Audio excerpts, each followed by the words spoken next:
Ajwa road પર રહીશોનો આક્રોશ, દબાર મુદ્દે ભારે વિરોધ પ્રદર્શન। અજવા રોડ વિસ્તારના કમલાનગર પાસે આવેલ ગીત બંગલો સોસાયટીના રહીશો દ્વારા આજે રસ્તા પર ઉતરી ભારે વિરોધ પ્રદર્શન કરવામાં આવ્યું।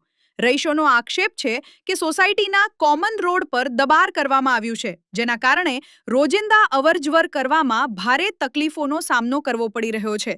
સ્થાનિકોના જણાવ્યા મુજબ આ રસ્તો બંને સોસાયટીના લોકો ઉપયોગમાં લે છે, છતાં દબાર દૂર કરવાની કોઈ અસરકારક કાર્યવાહી કરવામાં આવી રહી નથી। રહીશોએ મ્યુનિસિપલ તંત્ર સામે નારાજગી વ્યક્ત કરતા આરોપ લગાવ્યો કે કોર્પોરેશનની મિલીભગતના કારણે દબાર કરનારાઓ સામે કાર્યવાહી થતી નથી।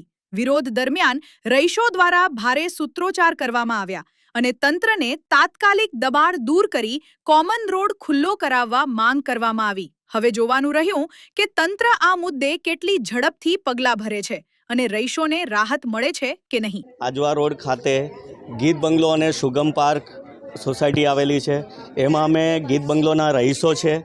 અહીંયા સુગમ પાર્ક અને ગીત બંગલોનો એક કોમન રોડ છે, જે આવવા જવા માટે અમારે બંને સોસાયટીવાળા રહીશો યુઝ કરે છે, એનો વપરાશ કરે છે। તેમાં કોર્પોરેશનની મિલીભગત હોય કે શું છે અમને ખબર નથી, જેના કારણે અહીંયા દબાણ થયેલું છે, ઇલીગલી દબાણ થયેલું છે। એના કારણે અમારે જે કોર્પોરેશન સાથે મળીને જે રોડનું બાંધકામ કરવાનું હતું એ બી અટકી ગયું છે। છેલ્લા 8 મહિનાથી આ રોડ નથી થઈ રહ્યો। રહીશો ગીત બંગલોના રહીશોને આવવા જવાની તકલીફ પડે છે, ઘણા અહીંયા પડી ગયા છે, એમને વાગ્યું છે। હવે આવું સ્કૂલના બાળકો બી પડી ગયા છે। તો આ બધું ભ્રષ્ટ અધિકારીઓ કે ભ્રષ્ટ કોર્પોરેશનને દેખાતું નથી અને આ જે નુકસાન થઈ રહ્યું છે એની જવાબદારી કોની? ક્યારે કોર્પોરેશન જાગશે? આપણી વડોદરા નગરી સંસ્કારી નગરી છે, વડોદરામાં બધા સંસ્કારી લોકો છે। હવે આ જે કોર્પોરેશનમાં અત્યારે જે અધિકારીઓ બેઠા છે એ વધારે પડતા સંસ્કારીઓ છે, એમને આ બધું દેખાતું નથી।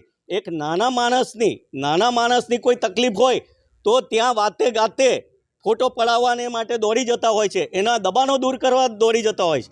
પણ જ્યારે કોઈ માણસનું, જ્યારે એના કોઈ અધિકારીઓ સાથે એનો મનમેળાપ હોય, કોઈ રાજકારણી સાથે મેળાપ હોય અથવા એમની ઓળખાણવાળા હોય અને એમને જે દબાણ કર્યું હોય એ ક્યારેય એમને દેખાતું નથી, ત્યારે એ આંખ બંધ કરી દે છે અને એમને છાવરતા હોય છે।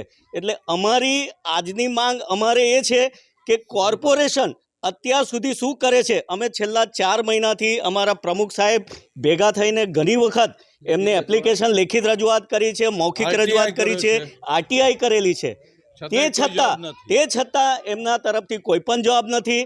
અમે જ્યારે પણ જવાબ આપીએ છીએ, ત્યાં મળીએ છીએ તો ઉડાવ જવાબ આપી દે છે। તો આ શું સમજાઈ રહ્યું છે? એ જ સમજાઈ રહ્યું છે કે એમની મિલીભગત છે, કોર્પોરેશન સાથે એમનું કોઈક ઓળખાણ છે, એટલે આ કરી નથી રહ્યા।